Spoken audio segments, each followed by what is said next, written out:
Good morning, wherever you may be in this big, beautiful world that we call home. Did you forget to unlock the door today or something on the bar? What? Did you forget? There's three people here. What are you talking about? We got 3 barflies. Yay! There's 2/3 of them right there. Well, good evening, everybody, and welcome to Drinks and Dave's, a very special show like they all are. They're all our special shows. Right. Remember that the after school special? Oh no! It would be like the sitcoms. Yet when they had to address a serious topic like drugs or something on a special episode of the Cosbys. Oh, that's right. So we could do that on a special episode of Drinks and Dave's. What's going on, man? I'm doing good. What are you smoking? I am smoking today an Oliva. That a baby. Serie V Melanio box press. Awesome. I love these. I pulled this one out in commemoration of you. Everybody watch while I pull this thing out. And, because there's been a lot of discussion about old bands recently. Right? Mm-hmm. So this is the old Comfortably Numb cigar. As you know, I am a Pink Floyd fanatic. Yeah. I mean, obviously I'm tattooed with Pink Floyd. I need to get some of those. Yeah. I really do. Shouldn't this be your signature cigar? You would think so. So what are you drinking tonight? I'm still working on this Highland Park Spirit of the Bear. It's a big bottle, and I'm determined to finish it. Get rid of this thing. Not tonight, but. And I am drinking a bowling pin, apparently. No, I'm drinking SodaStream Cherry Cola. Cherry Cola Zero, I should say. Or Cherry Pepsi Zero. Are you sure? I'm hearing from my parents, they're not getting any video. I think you just have to close it and click back in or something. Otherwise, they're not getting our videos. Really? No video. Yeah, that's not good. Well, yeah. If anybody's not getting video besides Dave's parents, please put it in the chat so we can see. Yeah. So it's been. We're going to talk about. Yeah, Eric goes, I'm seeing video, but right after that he goes, it's more like a Saturday afternoon thriller double feature. Yes, we are the two monsters. Okay, because if nobody's getting video, we just have to sing a cappella. Well, I'm waiting for Bruce to get here, because then I'm going to make a comment about Led Zeppelin, but we won't go into that yet. Yeah, we don't need to. So we skipped last week because we were just both exhausted, and we're going to talk about your trip, which was the reason that you were exhausted. Mm-hmm. But it just seems it's weird because we forget stuff, because it seems like as the 2 weeks go by, I'm like, well, we should talk about this and that, and then the show comes up, and it's like, I forgot what the. But I've got two weird things on the drive home just an hour ago. Okay. So one was super irritating. So I'm gonna vent on the on-ramp to the highway. My car's not all that slow, and it's one of those where if you don't get over right away, you're gonna have another off-ramp and all this stuff. So I do a quick look over, and there's nobody right there. So I go to move over, and then all of a sudden I hear this, wah, and there's this motorcycle. It must have been doing like 90 or something up the on-ramp, and not like it. He didn't shoot over like 3 lanes and go. He was like right next to me. Mm-hmm. I'm like, dude, I mean, it's like that stuff ticks me off, that, the unsafe riding, and then they complain about like people not looking out for them and stuff. You're not looking for a car way back there that's doing 90 that's going to pass you. Well, and also, with that, we could do a whole show on interstate etiquette. If you're watching and having your awareness of what's going on, you're looking over and there's an on-ramp coming. Well, if there's an on-ramp coming, move the hell over if you can. Let this person get on, 90 is the new 50. Yeah, but I think he was on the on-ramp, but so far back, and then just shut, because you accelerate like nothing on those things. Mm-hmm. But the weird one was I was walking to our parking garage, and so you remember back in the day, luckily they're those not popular anymore, but everybody had the spinner wheel covers. The spinner wheels, right. Mm-hmm. And then you have the Rolls Royces that have the RR in the middle that doesn't move. That doesn't, yeah, it and just, it's always like, right. so this was the newest combination I've seen. The big, huge black SUV with the big old like 22s on it or something that are like that thick. But the wheel covers didn't move.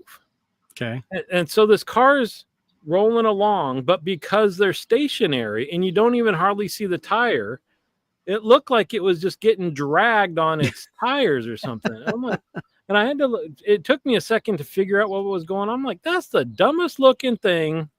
I've Now, never seen that. do you guys share your parking garage with another business, or is it just for the hospital? Just a hospital, yeah. So, in other words, somebody who works in the hospital Or a patient. has got the money to Oh, dude.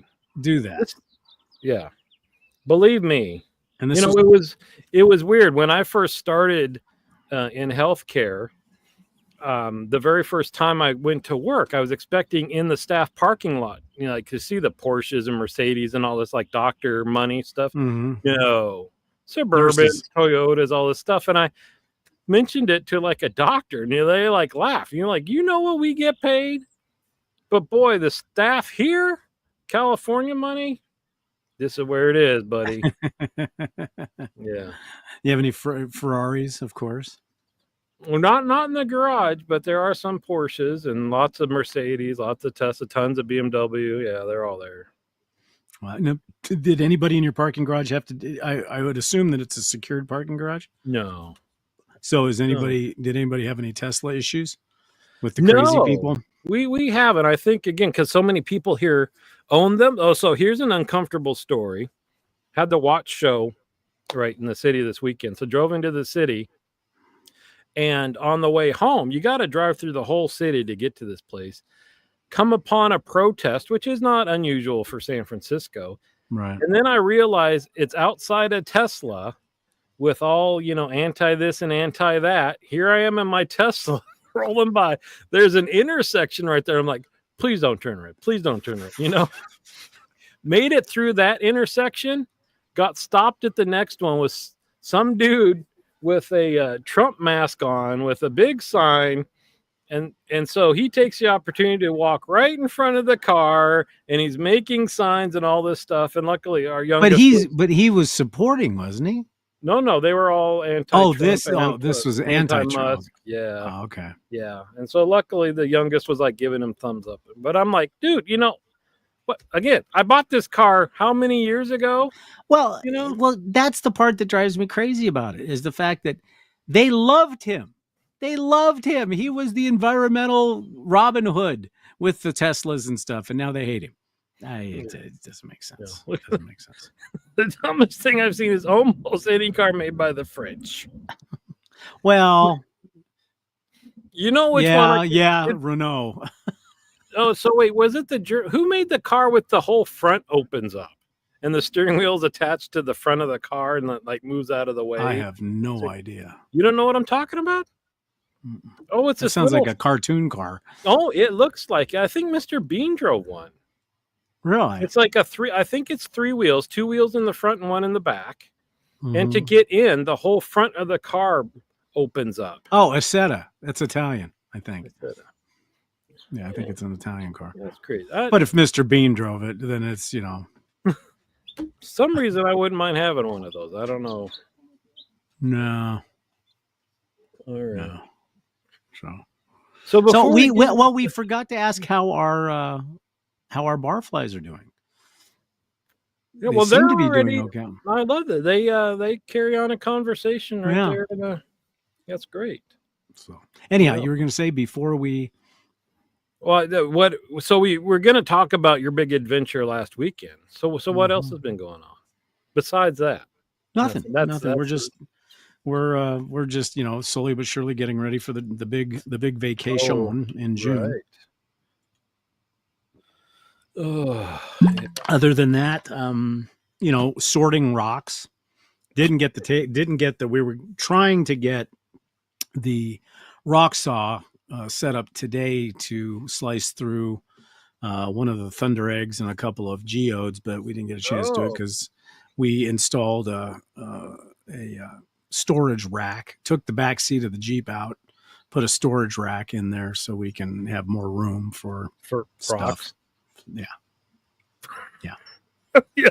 Well, because no, not only that, because I've got, obviously you go off road, you have a toolkit, you have your recovery ropes and stuff like that. If you get to the point where you have to winch yourself out, then I have my compressor to deflate and inflate my tires, the hoses that go to all 4 tires to inflate and deflate. So there's a lot of, and with the back seat in, there was like this much room in the back. So just I saw you did that. You deflated. I understand the logic between deflating your tires to go off road, but you have this compressor that hooks up to all 4 at the same time. Is that just to save time? Yeah, because when you go from like 34 psi on a 35-inch tire, you go from 35 to, let's say, 18. It takes about 4 minutes to deflate each tire. Whereas when you have the hub, you just pick whatever pressure you want for the deflation, hit the valve, and they all deflate at the same time. So it takes like 45 seconds to a minute. And then to inflate back up, it takes 4 to 6 minutes, where otherwise it would take 6 to 8 minutes each tire. So you're there for another 45 minutes, right? That explains. Because I was thinking the time it takes to set that thing up. It's really pretty quick. It's just getting used to it. Yeah. Getting used to it. So if we hadn't skipped last week, one of the stories I was going to share is my trip to the barber. Yes. Which was a little different this time. So I was explaining to you that I'm having a pretty decent relationship with the barber now, right? Mm-hmm. Like we can chat about stuff, and I know about his kids, and he knows about my wife and all that stuff. And he does a good job, and I don't really care what it looks like, right? He spends all the time in the world on it, but I just say, do your thing. You're good at it. Do your thing. And so he did the haircut, and then the next thing I'm sitting there, and the next thing I know, he's got the comb out and he's trimming the eyebrows. And I kind of like, okay, because in the past though, he's always asked like, hey, do you want me to do the eyebrows? And I've always felt like sometimes I say sure, and sometimes it just feels like, is that a little bit overboard about me caring what they look like? And so I just say no for no reason, Oh, okay. So sometimes, I'm like, okay, fine. We know each other pretty well. We're having a good conversation. He just, I guess, assumes that I'm okay with whatever he wants to do. All right. He's doing that. The next thing I know, he's got his electric clippers with no guard on it going after my mustache. Never in the past has he asked, do I want that trimmed? Maybe once he asked, do you want me to trim? I'm like, no, I don't trust what, because that's your face, man. Like the hair, whatever, shave it all off, whatever. But so he starts going at it. And I realize as soon as he does one, I can't say anything. You can't say stop at that point. No. Right. So he's doing this, and then he starts doing the sides, and you can hear almost every hair that's being cut because it's so coarse. Right. And it's not this little zizzy, it's brr, brr. I'm like, what the hell? It was weird. So he trimmed up here much higher than it's ever been before. And you saw it and you said that's kind of standard. But I haven't seen that top edge of my lip in like, I don't know, 20 years. Well, it was weird. My thought process on that was, did he take some liberty by not asking? Because I've got clients that I've been doing for 8 years. I still ask, would you like me to do your eyebrows? Now, if I see an eyebrow out of whack, I'll say, hey, let me do your eyebrows. But when you do the eyebrows, you take the comb and you turn the comb out, and then you take your clippers across the comb. That way you don't slip and go zap. Yeah. Yes, that. Well, there are some barbershops that do stuff like that there, Eric. Anyways, and then on the lip, that to me, no matter what, because, well, first of all, what you had done was a haircut and a beard service, 2 separate services that are brought into one. Okay. Now, if you only charged you for the one, hey, good for you. But what I do is I have 2 separate. So if it's a haircut, it's just a haircut and trim the eyebrows. That's part of it. And if they ask me to trim the mustache line, I'll do that. But otherwise, anything into the interior of the beard, Yeah. that's off limits unless it's an absolute like a beard service. Now, also at the Mhm. lip, even when I'm doing the beard service, I ask them, "Do you want it at the lip line, which is the line, Oh, which is the line that the goes across your face before the actual physical lip? That's where it should be, and that shouldn't be a straight across thing because your face ain't straight. It should be an angled thing. It's never straight across because when it's straight across, and then what he did is he went much too high, in my opinion. Oh, you thought? Oh, okay. All Yeah, right. I thought it was Yeah. way too high. Yeah, because there's the color of the lip change, and then some white skin, and then the Yeah, hair. you shouldn't And see any of that. You yeah. should go right to the top of the line. So I'm like, okay, I got to get used to this. And I thought either way, it's going to grow out in a few days, right? But you saw the next day, one side was a little longer and one was shorter, so you could see the lip on one side and not the other. Well, when Oh, he did that, did he face in front of you to do it, or was he at the side? my eyes were shut. Oh, I don't okay. know. I don't Because know. traditionally, what he should have done is done one side, then walked around the barber chair, tilted your head the other way, and done the other side to match the other side. Yeah, Is what should have been. But yeah. anyways, Anyway, here I feel like Rich. He's still scarred from the first time his eyebrows got ravaged. And look at this. P beating Rich, poor guys. We had some kind of technical error tonight, I guess. I don't Yeah, I know guess we did. what it caused that. So I I'm don't know, glad but you guys made everybody's it in. yeah. Yeah. But now that Bruce is here, we can Okay. tell him that Led Zeppelin is still one of the greatest bands. End of story of that. And since he can't talk, he can't say anything. Well, I don't know. You know what's weird is again, so I was with our youngest when I went to the Watch show, and she takes liberties with the sound system without asking on the way. Mm-hmm. So, but I think she thought she was trying to find common ground, so she would start playing classic rock stuff that she thought I would be into, but she'd say, "I'd say that's enough of that. I don't like that band." What? That's from your time. Yeah. I think Led Zeppelin, I don't like the Beatles, I don't like Elvis, I don't like Led Zeppelin, sorry. Well, but So, Led Zeppelin was early yeah. early 70s, Yeah. mid to late 70s. So anyway, so last weekend you guys took a road trip, which I was wondering, and I realized you had the dogs and the cats and stuff. That's probably why. But as far as you drove, I was like, why didn't you get a hotel? Well, okay, let me start from the very beginning. Yeah. And also during this story, towards the end, we'll take some questions after the first part of it, but then we've got some pictures to show and a video and 2 videos and stuff like that from the trip. But anyhow, we had planned to leave about 4:00 in the morning. Ooh. Due to unforeseen circumstances, because the first area we were going to was roughly 170 miles away, in a town called Safford, Arizona, and on that there is and that's what this is right here, the Black Hills Rockhoundng area. Hello, Panteja. And so there's a trail that runs from US 191 on the bottom side to US 191 on the top side. It's a 34-mile trail that is off-road trail, and then an offshoot of that goes to this place. And so we ended up leaving at about 5:30, and about 3 hours we got to the trail, and then we got down to the area and we did the rockhounding. So I'll show the first part of the picture. So wait. They don't even know what you guys were doing. Oh, we were going out to hunt fire agates, and this is I'll show this picture. This is a picture of a completed fire agate. In other words, this one has been shaped, polished, and stuff like this. So this is what we were looking for. This is a fire agate.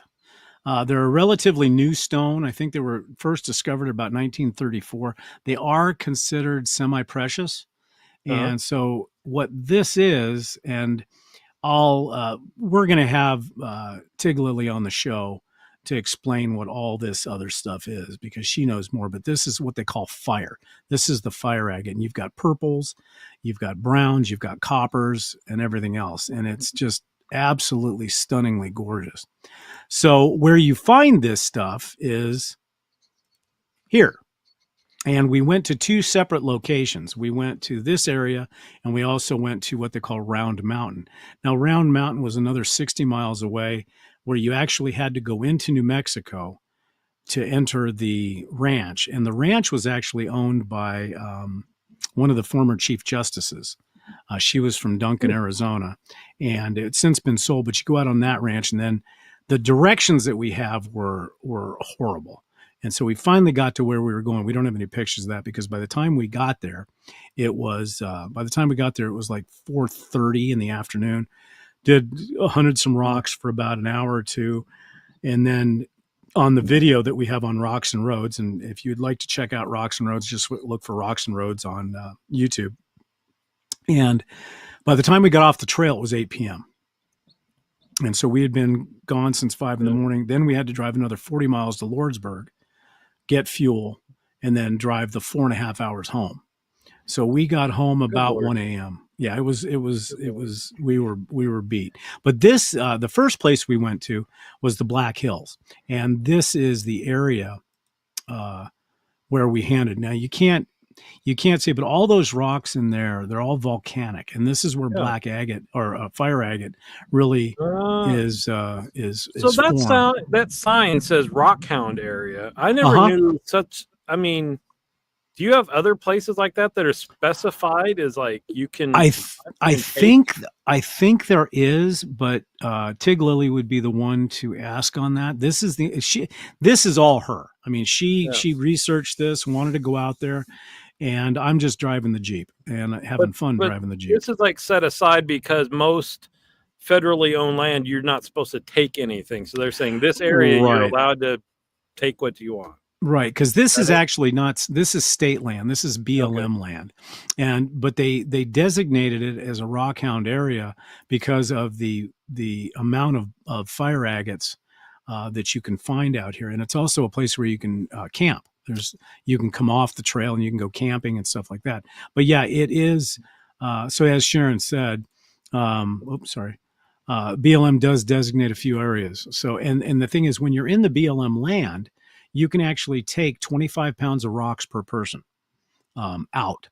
Now you're correct in saying that in national forests, state parks, and national parks, you cannot remove anything unless you have a permit. Unless you have a permit to do so. But yeah, this is the area where you find it. Now, where we ended up. I don't know. You can't see the arrow, but the mountain to the right, it kind of looks like a little knob there. Yeah, if you come over to the left, you'll see kind of a mesa, a little plateau there. This picture does not give it justice because this looks fairly flat. It's not flat. There's a huge hill there, and Sharon was going to go up to it, and she made it pretty far. But there's so many agates that, because I did what they call surface collecting. So I was just walking around looking at, where to find stuff. And I would dig in a little bit with our hammers and stuff. But most of what I found was on the surface. You could just walk around and find it. And what you're looking for, and I showed that picture earlier, you're looking for the fire. Now, you're not going to get this. You're not going to get this. What you're going to get is you're going to get a white, kind of a white milky substance that'll be over the top of it. It's called chalcedony, and you have to actually work through that chalcedony to get down to these layers. However, and I'll show you this in a minute. I'll show you this. So this is the whole area to show you how beautiful it is out there. This is the whole area. Now, this is a canyon, the Gila River Canyon, but this whole area was volcanic. And there's another thing you can find out here called saffordite that we didn't know about until later on that looks like Apache tears. In other words, it's round, kind of like round balls, but you put a flashlight to it and it'll shine right through. But yet it looks black and you can't see through. Yeah, so we're going to go back. But go ahead. Wait, that whole place looked like you mentioned volcanic rock. So how do why would one place be better to search for than another one? Because you were going to specific areas. Yeah, we went to Round Mountain, which I apologize I don't have pictures for, which was actually better for larger items, but it required a lot. I mean, there's a lot of technical trails there, and it was pretty goofy. But I'll let Tig Lily type in while we're talking. I believe, now I may be wrong here, but fire agate is very limited to New Mexico. I mean, I'm sorry, Mexico, New Mexico, very small part of New Mexico. Arizona is the big one. And I Hmm. believe there's some other areas where you can get fire agate, but there's different types of agate. You've got fire agate, moss agate, blue agate, all kinds of. But fire agate is the one that people go nuts for, because the two area or the three areas that I know of in Arizona are the Black Hills Rockhounding area we went, Round Mountain, and then a place up near Phoenix called Saddle Mountain. And I guess Well, that's one of the next places we're going to go. But you can find fire agate anywhere where there's been volcanic action. Where there's been heavy duty mhm. volcanic action, and you'll see the lava fields as you go out. Now, I don't know about Hawaii either. Hawaii may have some things like that, because on a previous video on Rocks and Roads, we did what they call Serbius agate. It's agate that's actually man-made. It's a man-made component of copper slag during the smelting process, and that's black, but it's got ribbons of blue and everything else. But I'll Hmm. show you this real quick. Um, yeah, here you go. Sharon wrote it. The geology, different minerals, and occurrence of water over time. I'm sure she's typing more because there's more to it. And we're going to actually have Tig Lily on the show. She actually agreed to that once we get to the reveal stage. But here are some very. This is just one picture. The video's got more on it, but this is what we found. Some of the stuff, very small found. But if you look, going from the top down on the right, these areas that are dark red, Hmm. those are iron pockets. And what happens is the white is that chalcedony that I was telling you about. But you can't see it really here. I'm going to show it to you in a minute. But all these little tiny things, these all could have fire in them. And when I said could have fire, once these get processed, tumbled, and polished, um, they'll have that. And this picture does not show the detail in some of these, because what you'll see, if you go over to the right hand side and down towards the bottom, you'll see something that kind of looks like a C. Yeah. Um, that one right there, you can actually look in, because the chalcedony is kind of like quartz, it's kind of see through, and you can actually see bubbles of the other minerals in there. And that's Hmm. why when we polish it and cut it and stuff like that, um, that's where the fire will be, if so. Now, either way, whether they've got fire in them or not, um, you have uh, you have little areas like that. If you go straight directly to the left, you'll see that thing that looks like a really bright red dot Yeah. on the right. That's fire. There's fire underneath that. And so once we polish these all up, Hmm. they'll look hopefully like that one I showed you in the beginning. Um, so before we show Sharon's little video on that, is there any questions so far? Yeah. So you mentioned, so when you're looking, you got a ton of black rocks. That's lava rocks. So you're Mm-hmm. almost looking for something that's just not black, Mm-hmm. right? And there's Because so you many. also mentioned they're covered in white, but do you wash them off and the white comes right off in the field? Yeah, you've got Oh. either you've got a spray bottle with you. In Mhm. fact, in this video that I'm going to show you, Sharon will show you that. So if there's no other questions, I'll go ahead and show that video right Yeah. now. Here we go. Okay, so we're out here at Black Hills and making my way up to the little buff right there. I want to look for some rocks in the matrix, but I was digging over here and pulled up a couple little rocks that I rinsed off, and you can see them here. And there's a little bit of fire you can see in there. I'm trying to. It's hard to see in the sun here, but a lot of them on the ground. You can find some that are rain washed and they look like this.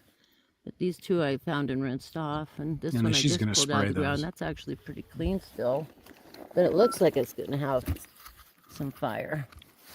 So there we go. So that's kind of what we're looking for. So they're also smooth. Yes, yes, yes. So There are some. There are some when rough you're edges to walking, them. Mm-hmm. and is that what you're looking for?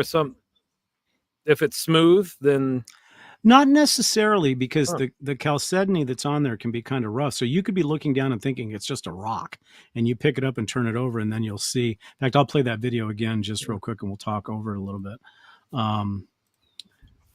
Okay, so But we're so out these here at right Black Hills here, and making my way up to the so little that bluff field right I there, wanna she look for started to some dig rocks in, but you can in the find stuff on the matrix. surface. But I was Well, digging that's over what you could here spend and months pulled just up in a that couple area little rocks Oh, digging that I was around. Sharon spent 3 sitting hours here, and just there's in a an area little of bit of probably fire 7 you feet. can see in there. But that's what it It's looks like, hard to so see in you're the looking sun for here. some smoothness, but if you look at the ones over to the Not a right, lot of 'em they're on rough, the ground. but they've got They're fire like on some them that once are you spray them off because they've been rain-washed, and they look buried. like this. She did digging. I These just two did I surface found and rinsed collecting. off, But what's and this neat one I is you just see pulled that out of the rock and ground. you That's think it's a actually pretty rock. clean You're looking still, for those but circles it and looks those like it's round. been I housed think they're in called botroidals, I fire. think. Sharon, correct me if I'm wrong. But see, you can see that will have fire in it when So it's that's done. kind of what we're The looking greens for. and purples and stuff like that. So Dang. that's kind of neat. Now, the final picture I'll show you is something she just shot a little bit earlier, but I'll show you that. In this, you'll see the fire a little bit more.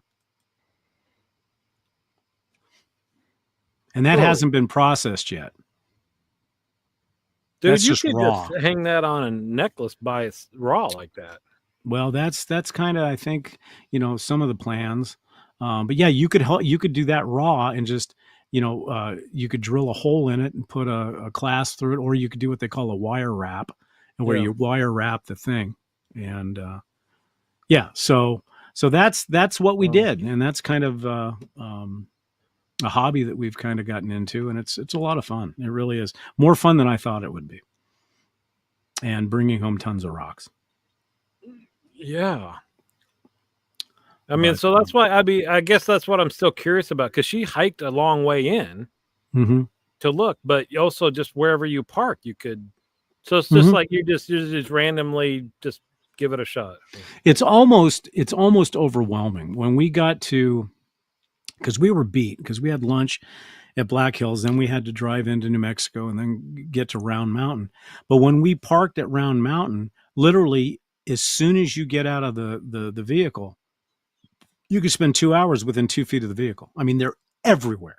And then if you dig in deep, you can find the bigger ones. But these are all fairly small, but they're everywhere. And so you don't walk too far. I mean, you really don't. I mean, in fact, Sharon never made it up to that butte that she was talking about, because she hit a vein of just tons of them. And we brought home that one, that shelf that you saw those rocks on, this one.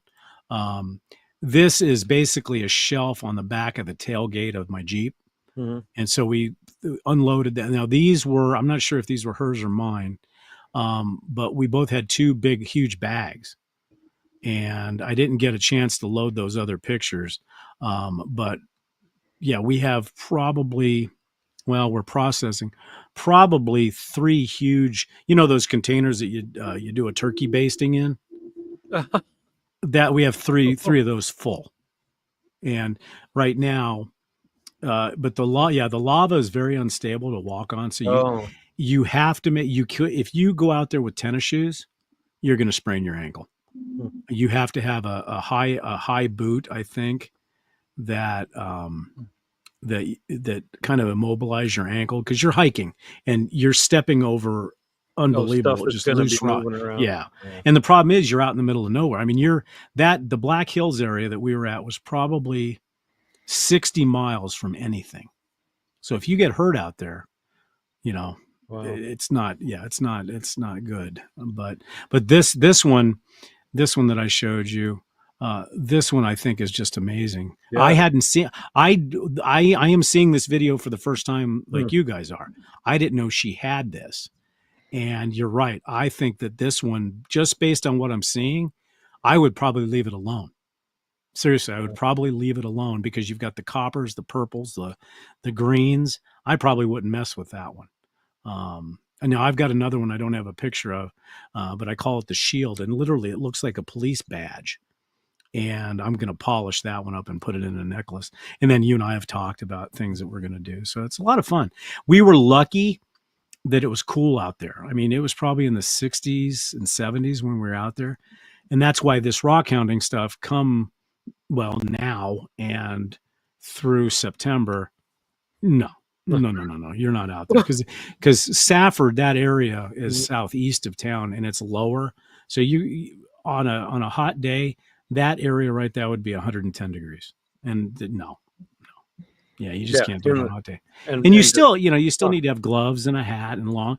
A lot of people say, "Oh, you you put on short sleeve shirts." No, you do the exact opposite. You put a long sleeve shirt on so the sun doesn't fry you. But what Rich is talking about, and Sharon will answer a lot more questions when we do the reveal, because we want to get I told Dave this, what we were planning on doing is getting the rock saw set up, but we didn't. And there's a couple of rocks we want to saw through, including a couple of geodes to see what's on the inside. That to me is the most exciting part about this. Is you look at a rock and you say, it's a rock, like some of the things on your background, but when you saw through it, you start seeing all the layers of what caused these rocks to become rocks. And it's just cool as heck. But what Rich was saying is, I'm sorry. Quick tumble. We've got a group, and we'll probably do that in one of our shows coming up, because each section of grit takes about a week. So you do a week of tumbling, then you change out the grit, do another week, another week, another week, another week. So it can take 6 weeks to get a finished bunch. So you're gonna need more rock tumblers, buddy. Yeah, we're already discussing that. Well, so what's crazy is that, as you mentioned, so she loves hunting rocks.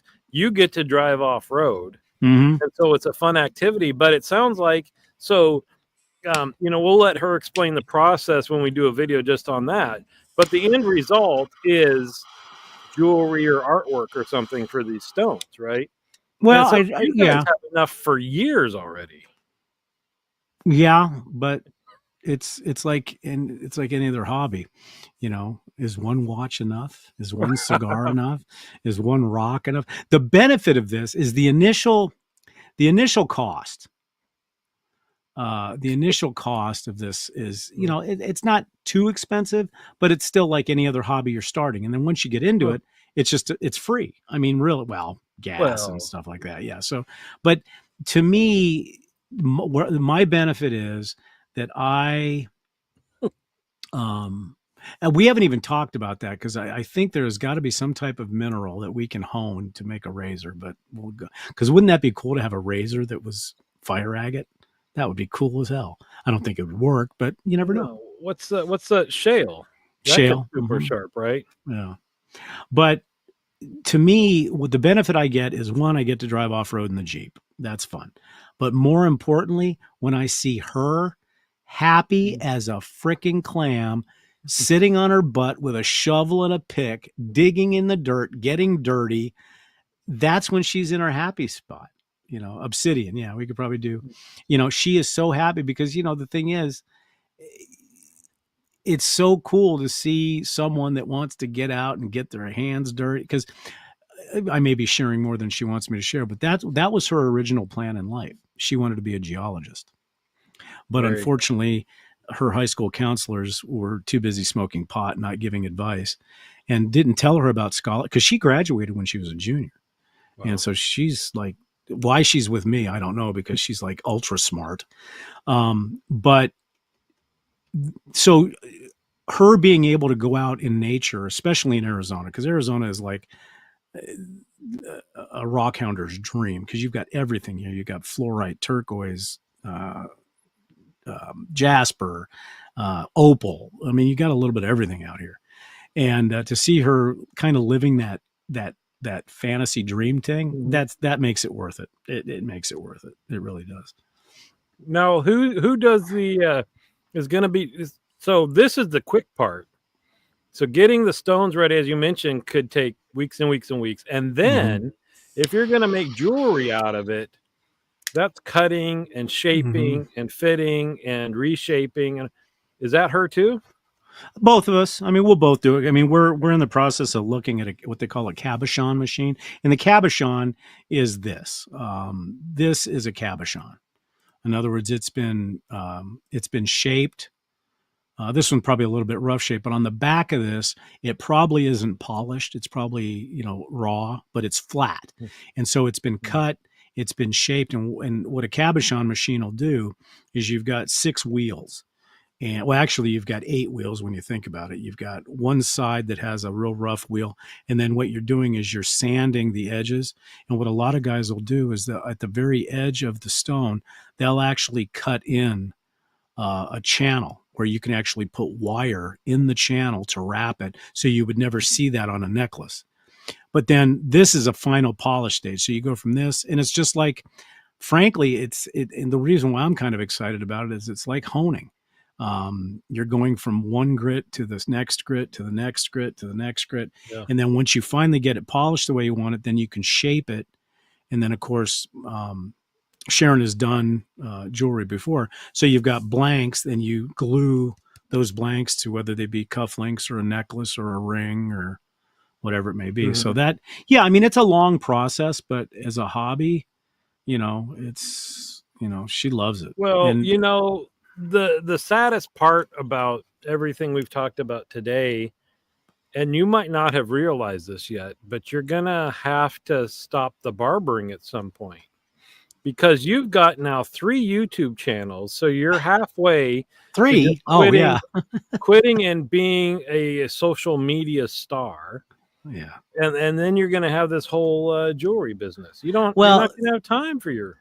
Well, the thing is, actually, that discussion has already taken place. Oh, wow. Because at some point when I do retire, that's when we can travel a little bit more. And but the thing is, when you talk about being a YouTube star, okay, I've had my barber channel here for I don't know how many years. I've got like 1,700 subscribers, and I make a whopping $100 every 4 months.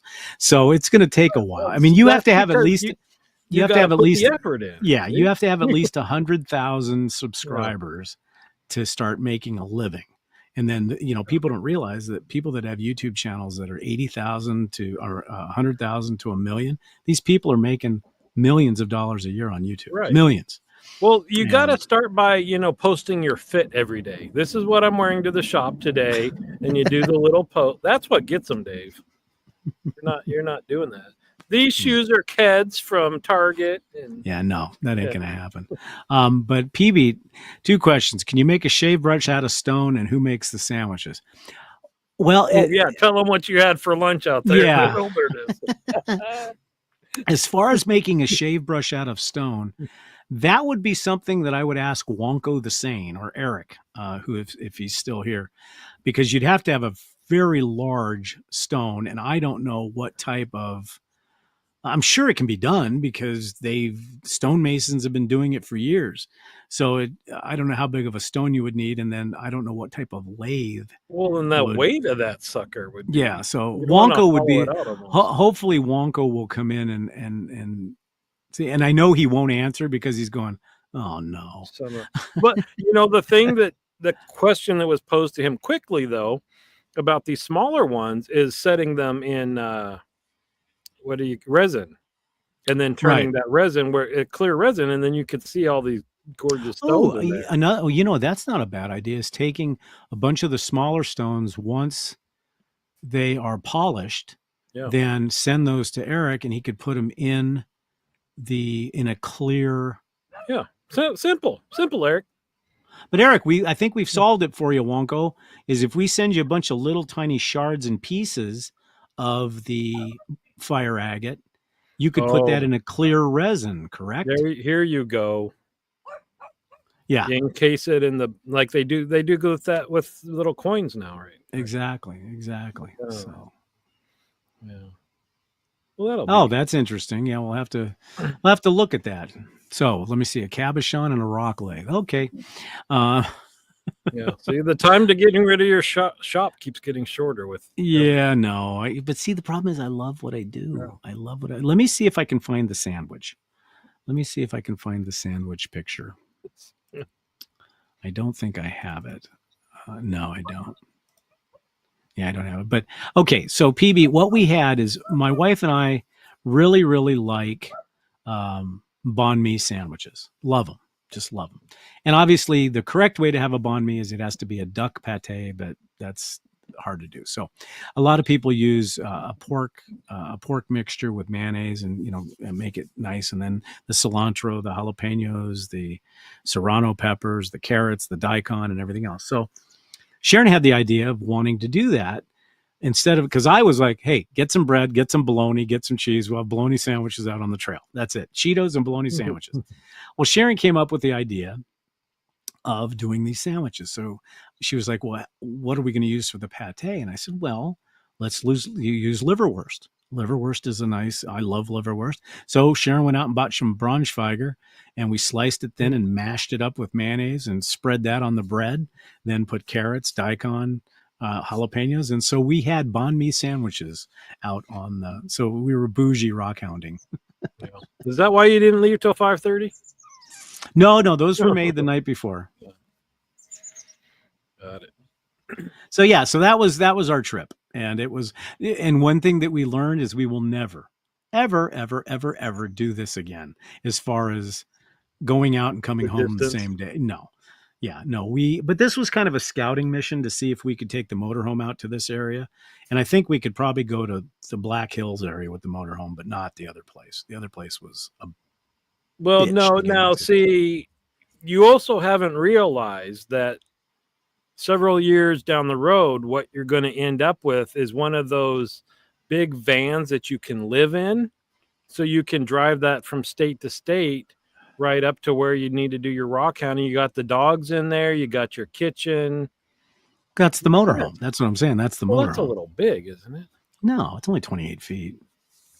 And the dogs didn't come with us because simply Leica, those of you that have seen pictures of Leica before, Leica is a beautiful husky, but we don't know what her history is. And like Kona, as soon as you open the door of a car, whether you're not going anywhere or not, he's in the car, wagging his tail, going, let's go for a ride. Leica, on the other hand, you open a car door, she runs the other direction. So we don't know. So it was just too much to take her on a ride. Plus, the way the trails were, as rough as they were, yeah. So we left them at home, and they did pretty good. They actually did pretty good. And PB, do you have to declare rocks when you cross some state lines? Not that I'm aware of. That would be a question for Tig Lily. I don't think you do. No, you have to now in Arizona. You have to declare agriculture. It's shades of Breaking Bad. You guys out RVing in the middle of nowhere, just parked on the side of. Well, I will tell you that when we're out in these places, we are very well heeled. We are both carrying weapons on our hips for a couple of reasons. One, just in case there's weird people, and two, for snakes, rattlesnakes, stuff like that. So normally we wouldn't kill them, but I do bring the snake tongs with us so we don't have to shoot the snake. But I've got the big 7-foot snake tongs. But we didn't run into any critters at all. Dude, but what do you do when you're out in the middle of nowhere? You grab a snake with the tongs. So first of all, you got to get within 7 feet of a rattlesnake, which I'm not. We've done it twice already. But captured them with that stick. You can only throw a snake so far. And then it's open ground between where you threw it and where you are. Yeah, but they don't want to be around you. It's not like you throw the snake. Isn't it mad at that point? Well, yeah, but it doesn't look at you and say. And not only that, you don't necessarily throw them. You take them in the tongs. You put them in a snake bucket. You take that snake bucket to a place. You dump them out, and then you run like hell. No, I was dumping it out. Now you're within 2 feet of the snake. No. So Dan's asking, when would you like to sell some hardware? Where do you go? Got a razor in mind, but like to sell. Dan, you're asking the wrong dude. He's never sold anything. Yeah, I don't sell anything. I don't sell anything. But and then also, there's no Indians around. In fact, we went through 2 Indian reservations because there's another place that we'd like to go to that has if anybody knows what a peridot is, it's a green precious stone. The largest peridot mine in the world is here, just about 60 miles from here, and it's on reservation land, and you can't dig that. Oops. Hold on. Here's the rule. You only worry about it if there's a pretty rock there. Yeah, because the rattlesnakes don't want anything around you. They don't want to be here. Mail it to San Fran. So are you guys cool for a while working with these, or you already got another trip out hunting? No, because of our vacation coming up, we're kind of, well, I shouldn't say we're not going to go anywhere. It just depends on the temperature, because like yesterday or 2 days ago, yesterday and today, it was in the 50s for high temperatures in May in Tucson, which is stupid. But Saturday, Sunday, Monday, it's supposed to be over 100. So we're probably done. So we'll work the rocks. She's got a big bunch in the tumbler right now. So once we get the rock saw set up, and then a lot of the stuff we'll be doing like polishing and stuff with a Dremel until we get the machine. How the heck do you hold rocks to do that? You glue them like to the end of a stick or something? Yeah, there's a thing called I think it's called a dop. It's a stick and some hot wax, and you stick it to that, and then you work it that way. Or you get a Dremel tool that's got like a pen type, and you can just hold the rock and do that. Yeah. Well, that's like if you watch people that saw rocks, there's this diamond blade going at 500,000 RPM, and they've got their fingers right there sawing through the rock. That's the part that works. And no, Dan, she does not sell them, at least not at this point. We're gotta get out there and hunt your own, buddy. We're brand new in this. We're I mean, literally brand new. I think we've done two trips. The off-roading we're not new to, but the other one. Well, I'm going to caution you on your trip to Yellowstone. I would pat her down before you leave the park, just to make sure there's no contraband stuck in the pockets. Okay, I got a quick story for you. Speaking of that, and this one is amazing. So years ago, when my dad was still alive, so this would have been 1976 or so, my dad bought a motorhome. Weird how things happen. And we went on an epic trip to Yellowstone and the Petrified Forest. We did South Dakota. We were gone for like 2 months. Well, my mom's sister, who is a nun. Okay, let me clarify that real quick. She is a nun. We get to the Petrified Forest. And the Petrified Forest, for those of you who don't know, is a large national park that has huge, redwood forest style petrified wood all over the place. And you cannot, being the fact that we've set that true, that it's a national park, you cannot take anything. You can't even take a cigarette butt out of that place. So we're driving through looking at everything. And now my aunt at that time wore her habit, her nun clothing all the time. You can fit a lot of stuff in one of those. Well, so we get to the ranger station on the way out, and the ranger goes, guys, I have to ask just to make sure that you guys know that you cannot take anything out of the Petrified Forest. And my dad looks at everybody and looks at my aunt, Laura is her name. And it's just the sweetest woman ever that you'd ever meet. And she looks at the park ranger. She goes, well, and I went, oh God. And I'm a little kid. My dad goes, what do you have? She pulls out this freaking boulder this big. And I'm like, and that's a federal offense. I mean, it's jail time. So obviously the park ranger goes, I'm going to need you to come out here. So she comes walking out. And of course, she's in a white habit. The cross. And he is in a dilemma at this point. You can tell, because either he busts her and is damned to hell the rest of his life, or he lets her go, and then he has ethical things to consider. So she's looking at him, and I'm thinking, God, because she spoke like 7 languages. I mean, she has her master's and doctorate and all that.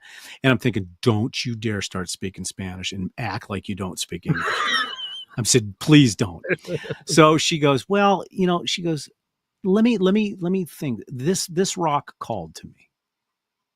And my dad is rolling his eyes. He's going, we're all going to jail. And since I am a lady of the cloth, and God wanted me to have this rock. Are you serious? Oh yeah.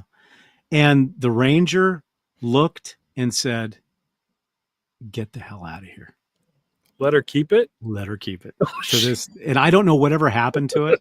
It's probably sitting somewhere in Puerto Rico in a convent somewhere.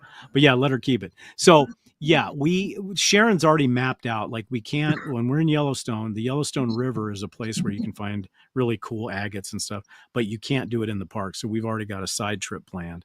And then on the way back down, we're going to stop adjacent to the petrified forest because, the petrified forest doesn't know what its boundaries are, so we're going to look outside of there and stuff like that. So yeah, we'll be coming home with rocks, more rocks from outside the park. From outside the park. Yes. From anybody, any officials listening to the show, as outside far as you know, they're from outside the park. They are outside the park. Yes. Yeah, but see, the thing is, people, I know they sell souvenirs, but it's not the same. It's not the same, right? Because I can go into any shop and buy a fire agate. In fact, what we are going to do, and this is something that I haven't quite grabbed onto yet, is there's people that go out into the desert like we did, and they will find a vein of fluorite. In fact, because there's a lot of mines around southern Arizona that have been abandoned. Well, you go out to this mine. This one lady went out to the mine and found this fluorite. And fluorite is a beautiful aqua, purple, clear crystal. And she found a boatload of it. Well, she filed a claim. So now she has a claim on that mine. And anybody can do that. But if there's a claim on it and you go and dig on it, a couple things can happen. One, you can get shot. Two, you can get in trouble. So now what these people are doing, and it's actually a pretty good hustle, is they're finding these mines, finding the minerals and the rocks and stuff like that, and filing a claim on it, and then going on YouTube and saying, "Hey, for $50 a person, you can come out and dig for a day on my site." So, yeah. So, will we have a claim somewhere at some point? Yeah, probably. Because I don't like. Yeah, I'm sorry, I don't like paying for rocks, but if it's a guaranteed where you can go out there and do it, okay. So, well, it saves you a couple hours travel, maybe. Exactly. And that there's going to be something there. Oh, I thought you said you were going to have them claim yourself somewhere. We will probably. We just got to find it because a lot of times, because that would be cool. Like your square foot of land in Scotland. It'd be cool to be like the claim over here. Like nobody wants it or cares, but to say, that's what happens. That's what happens is you go out to a mine or to an area and you file the claim. Are we going to read in the paper where Barbara, Dave, and Tiggle, they find the Goonies cave? Maybe. You never know. You don't know. You never know. Yeah. Well, and then we do want to plan a trip. Before we plan any other trips, we have to make it to San Francisco because we've been talking about that for 3 years. But then again, you've been talking about coming out here too. So anyway, but we are going to, and probably on that trip, we'll probably go up to the coast of Oregon because I found out about this stuff called sea glass. Oh yeah. And I didn't know about it, but it's just trash that is. There's a place an hour from here. Oh, you're kidding? Where you can pick up the sea glass, and it's just bottles that have been tumbled and tumbled and tumbled. And I guess it's beautiful. So, yeah. So, well, there you go. There's our trip then. But yeah, in fact, while you were talking about all this, I just remembered that, and I'm like, maybe I should go pick up some of that and send it to Eric. There you go. Yeah. There you go. Because, the thing is with, anywhere we drive, even when we just go down to have Chinese food, okay, when we get out of the car, and she has become so stealthy at this, it's amazing. She'll go into a center area, like where they have trees and where they have rocks. And when we get home, she'll go inside and I'll look in like some of the side cubby holes, whether it be in the car or the Jeep, and there's rocks.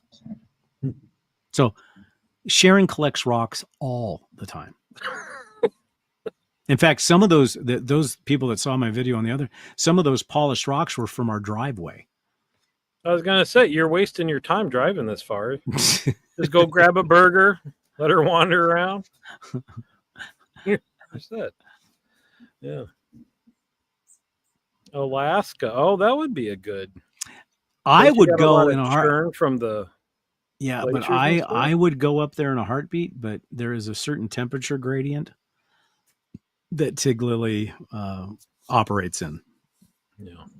So, but yeah, that's I mean, I'm sure it was boring to everybody to hear about all this stuff, but it's pretty cool. No, this is cool.